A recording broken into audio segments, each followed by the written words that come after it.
Hello and welcome to Hanratty on Karate.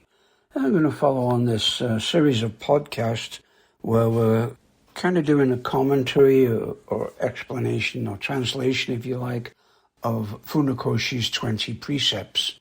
So we're up to precept number 8.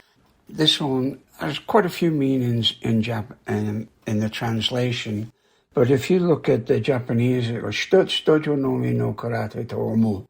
They're different translations, but they all mean the same thing, right? Do not think karate belongs only in the dojo, or karate goes beyond the dojo, and karate training goes beyond the dojo. Well, there's a few different ways of looking at this, and the most obvious is, of course, practice what you learn in the dojo when you leave the dojo. And this is particularly true for people who only train maybe twice a week or something like that. And I always tell my students, try to practice, even if you're just practicing stretching, or, you're just trying to get more flexible, or increase your range of motion, or just making punches to try to improve your power and balance. So this is just taking your training outside the dojo. You can also look at it, if you want to, as a way of taking the mental side outside of the dojo. What that would mean would be applying karate philosophies to your daily life. Keeping a beginner's mind, like empty your mind of problems. If you reach a problem, say at work, I know this works, and most people who work with their hands will burn me out. I was a mechanic. I came over to Canada as a heavy-duty mechanic, worked my way up into management and design and engineering. But when I was a mechanic, I came across a problem. Sometimes you're looking at a problem, you go through all your diagnostics, run through your most obvious things, and it's still not obvious to you. You go off, you have a cup of coffee, you have a little chat, you come back, and straight away you found it. This happens more often than not. And the other example I can give you is we have a lot of university-age students and high school-age students in the club. And they'll go, well, I can't really train on this day because I've got an exam tomorrow. And I'll say, do yourself a favor. Come to class, clear your mind. You're going to find that the exam will just do itself, because you're going to empty your mind of all the anticipation, the anxiety, the forced memory things that you do to try to retain the information that you're supposed to put down on your examination paper.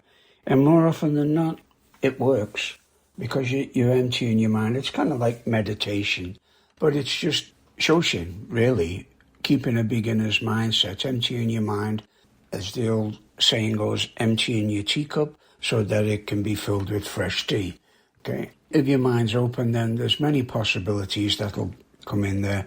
A closed mind, you're just going to stick to your regular stuff. The other thing you want to do in developing karate outside the dojo is try practicing zanshin, okay?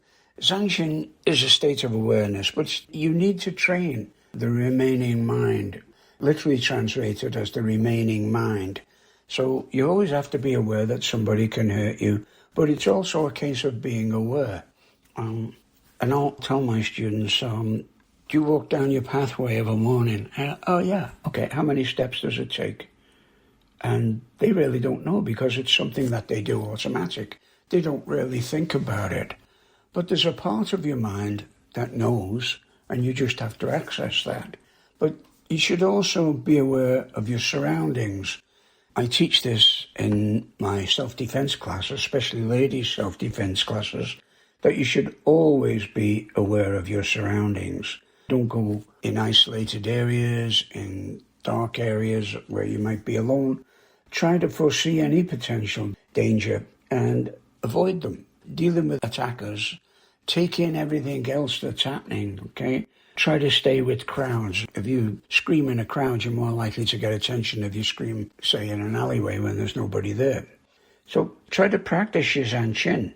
And it's not hard to do that. Most people walk around the neighborhood or something like that. Maybe just see if you can figure out how many trees you pass, how many houses where there's a dog barking. Just try to get into a mind frame that you can deal with whatever comes along, okay? Then you can also use, besides Shoshin, Fudoshin. Fudoshin is an unshakable spirit. so that you can be self-confident, have determination and fearlessness. You can use this in setting your goals. And if you're determined and you persevere, then you're going to achieve a lot more goals than you'd ever think you would, okay? So there's lots of examples of people we know who are successful because they were determined to be successful. They were determined to achieve the goals that they set themselves, okay? So these are things that you learn in karate, but you can take them behind. The other one is like the first precept, karate begins and ends with rei, which is respectful. You can be respectful to everybody you meet.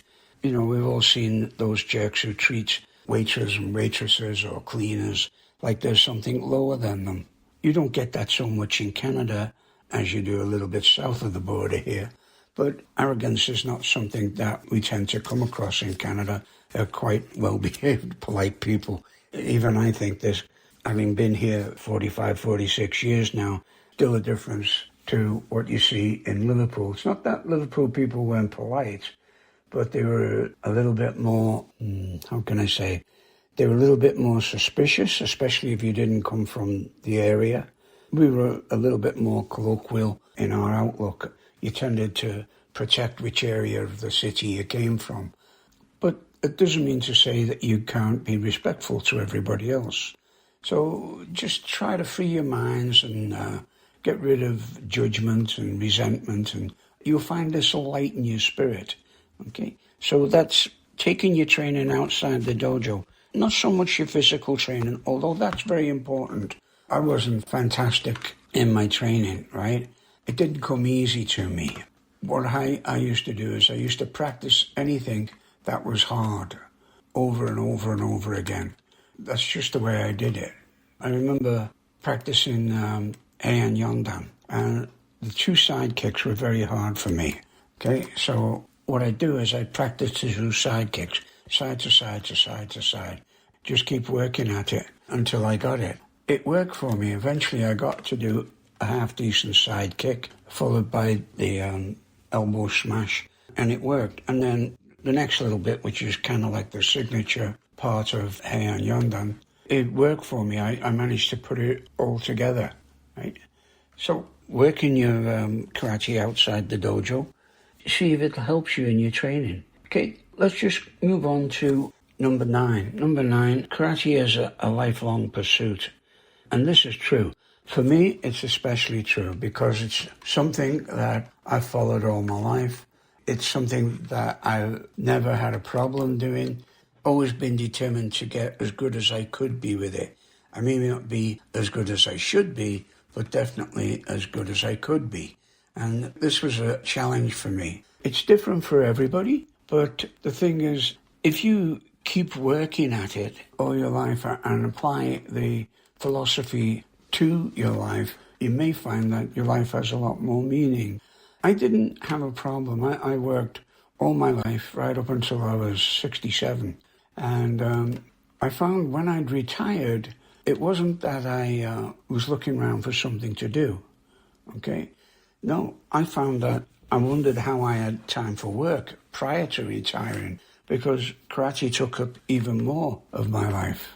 So it was obvious that karate was a lifelong pursuit for me. Now, it's a little bit different these days because cultural, social pressures are a lot different. I absolutely love the challenge of karate. I love everything about it, actually. The physical challenge, the mental challenge, the competitiveness, you know, for competitions, if you were a competition kind of guy. I wasn't a big competition kind of guy. I started karate a little later in life than most people. I started at 25 years old, and actually most people in the dojo, the good people, were maybe late teens, early 20s. For example, we had Frank Brennan in our dojo. I remember Frank came in, I think, at age 12 or 14, and he was, without exception, one of the best karate people you'll ever meet. He lived karate, which is the way I wanted to live with it. His enthusiasm was probably partly due to his ability to perform as well as he could, But it wasn't all natural ability. Frank worked for everything he got and everything he achieved. He worked very, very hard for it. At that time, time I got up to Shodan, which I really had to work for because I couldn't pass a gradient to save my life. I got far too nervous and everything else, so it took me quite a while to get to Shodan. But I was fortunate enough that I was one of the black belts that was invited down to do morning training at the Red Triangle. Now, this was every single day, 10 o'clock in the morning till noon. And Frank and a number of other black belts, his brother Jimmy, Bobby Poynton, Terry O'Neill, Frank Vernon, a whole bunch of people. Frank Cope would come over from the world. They would all train at these early morning sessions just for black belts and just for invited people. So I was very fortunate that I could do that, and I did that every single day that I trained at the Triangle. And so it kind of gets into your life. So you don't have to really push it. It just becomes a part of your life. If you want it to, it will. And most of the people that were doing that are still training. So it can be said not just about karate. You can also do this with boxing, painting, acting, writing. A lot of actors act right up until their 80s or until they drop dead. Okay? But a lot of people also quit karate, say, white belt. A lot of people, like I find when looking at people who quit, they quit at white belt. Then the next big drop off is green belt because it's a little bit more complicated. And then Shodan. They get the Shodan, they think, okay, well, that's it, I've done it. I've reached my goal. And we all know that that's not even the start of your training. Maybe you've mastered a few physical techniques, but you haven't gone in depth on what they all mean and what you're looking for within the lifestyle of karate. It would be kind of like Bushido would be a lifestyle for samurai, all right? Now, one of the things I have studied extensively is Japanese history and lifestyles. And the samurai are not everything that people think they are, but there are standout personalities, the same as there are in any field of human study. And what you go through is, there's a book called the Hagakure. It means hidden leaves. It's basically a manual for samurai classes. Okay, it's written by Yamamoto Tsutomu.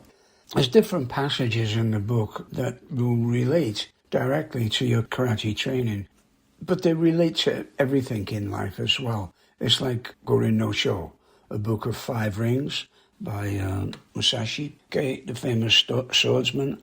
A lot of this is relatable to everyday life. The same with Sun Tzu's Art of War. It's all relatable to everyday life, if you want it to be. And using these kind of examples will certainly help you along. And take these people and take their examples, use them as either inspiration or motivation, whatever you do. Okay? So I'm just going to move on to number 10. Transform everything into karate. If we have a look at the Japanese translation, we can maybe get some different translations from it. Stutz, Arayuru mono karate ka seyo, soko ni myōmi ari. Okay? Put your everyday living into karate and you will find myo. Myo means subtle secrets. The translation, put your everyday living into karate and you will find the secret. Put karate into everything you do and you will find the subtle secrets or the ideal state of existence, the exquisite beauty. That may be a little bit esoterical for a lot of people who just want to punch and kick. But bear in mind that these precepts were written by a school teacher, a very genteel man who put down his feelings. And although he didn't comment on them, didn't explain them, we can more or less see the way he's thinking by bearing in mind the kind of person that he was, okay? What Funakoshi is encouraging you there is to apply the concepts and principles and values that you learn in karate philosophy to everyday living. And then you can realize the potential that karate has to offer. So it's just like any kind of training. The physical side comes along and almost massages the mental side into your everyday life. And you start to think of what's behind some of the principles, some of the techniques, all right? Okay, so it's almost like I guarantee if you learn karate right now, unlike me, people are going to go through the whole life training karate, getting very good at it. They may win a ton of competitions, but they'll never have to use it. You never have to use it in your life to defend yourself. But it doesn't mean you've wasted your time. Far from it. It's always going to have a positive impact on you. And in many ways, not just by improving your physical fitness, but improving your mental outlook, improving your focus, your self-discipline, and definitely your self-confidence. Now, I've been in a lot of street confrontations. I used to drive a cab in Liverpool, which was a hazardous occupation, just to say the least. So you get into some street fights. I can only remember one or two where I'd used really good karate techniques. Most of it was just the mental side of it came out. Probably could look after myself quite well before I started taking karate, as I used to box a little bit. But what karate did is it gave me a lot more options, and it improved my timing. It certainly improved how hard I could hit, and it gave me the option of using feet as well, which is quite surprising to some people, especially if they've never been swept. So if you can apply this in a confrontational situation where it just everything goes, it's almost animal-like, and still kind of keep you cool if you like. I noticed at first you'd have a confrontation in the street or somewhere like that. You come away, maybe run 6 blocks away from it or whatever, or an hour later your heart's still doing bum bum bum bum bum bum bum in your chest, and you're going over every little thing, even though it may only last 30 seconds. In your mind, you're going over it for hours. Eventually, you got past that. I won't say you got past it, but it certainly didn't bother you as much, as long as you could walk away from the situation without being hurt and hopefully deterring your opponent. Okay? So this thing about transforming everything into karate, you really have to work at it, but you're going to find that there is definite values in doing this. Okay? So try to build it in everything, and it is a wonderful thing. I'm not saying exquisite like the translation is, but it enables you to be in the moment at all times. So you're focusing on one technique or one drill or one fight at a time. And a lot of people, they have a problem with multitasking. Your mind gets mixed up, jumping from problem to problem, and you don't solve either of them. You can reduce that by taking things one at a time, almost like you do in a drill. You punch, then you kick, then you sweep, then you turn. It's like a kata. You follow the sequence. Following the sequence in your mind enables you to follow life along as it comes to you. Okay? You don't have to take it all at once in one big parcel that it can overwhelm you.